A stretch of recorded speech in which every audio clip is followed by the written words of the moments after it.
You ask Tiger to calculate. This deals with linear inequalities with one unknown. The final result is j smaller than -5. Let's solve it step by step. Swap sides.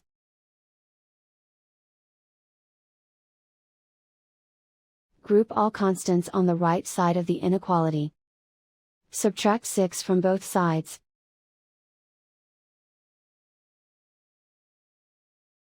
Simplify the arithmetic.